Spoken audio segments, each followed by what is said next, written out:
Well, then in 2010, you were arrested and charged for the murder of Bruno and Westerman, Yes. as well as some other crimes. And I guess because of all these charges, you were either facing life in prison or even the death penalty. Correct. And at that point, you began cooperating with the feds. Correct. How hard of a decision was that? I mean, you take this oath, you know, your whole life, you're hearing about people talking about rats and people are getting killed over being informants and everything else like that. What led you to actually cooperate? It's a very hard decision. And, it's something that it's not easy. You have to see what was going on prior to that. For you to make a decision, there's in everybody that's in that position, you have a death penalty case. And it comes to a point where you have to say, what's more important, your little kids, your family, or the mafia? And then when you see how the things transpired with, it's a death penalty case, when you see how things came to the way they did with this guy, John Bologna, coming up, causing havoc in our area, reporting back to Artie, and for them to do the things that they did. When we were told by the boss, I was in the Bronx, and I was told that sitting in the car with Artie, the acting boss of the Gambinos, sees John Bologna in the car. And he says, "What's JB doing here? He's no good, he's an informant."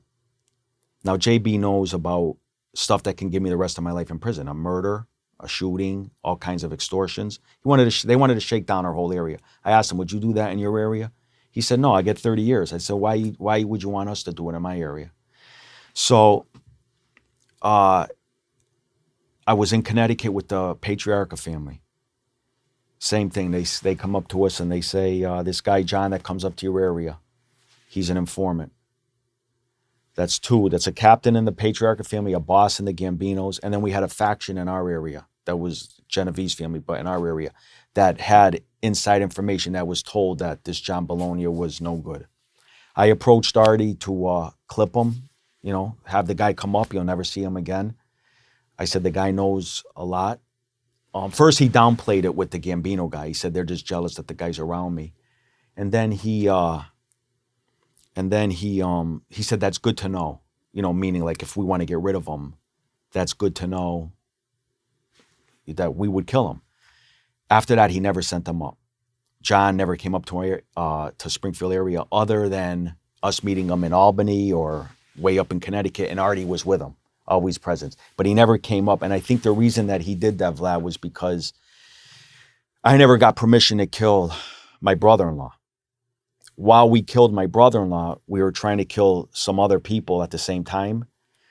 One Artie knew about. Artie gave the okay to kill another guy. But when Bruno's paper come up, we ended up clipping Bruno. But before we clipped Bruno, we clipped my brother-in-law.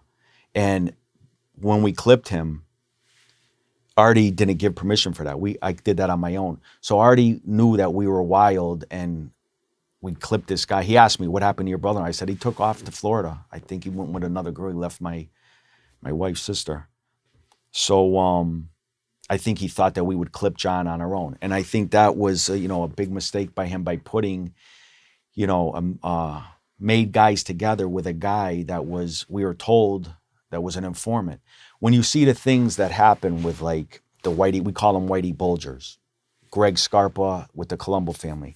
When you see these guys that are, bosses that are informants for years, and it finally comes out, that's what you think is happening today with what happens is, you're thinking that this guy could be, if he's allowing this guy to be an informant, this could be another Whitey Bulger thing, because that's what they do today. Instead of them being the informants, they put somebody else up to do the dirty work, to go tell the, Fed stuff and this.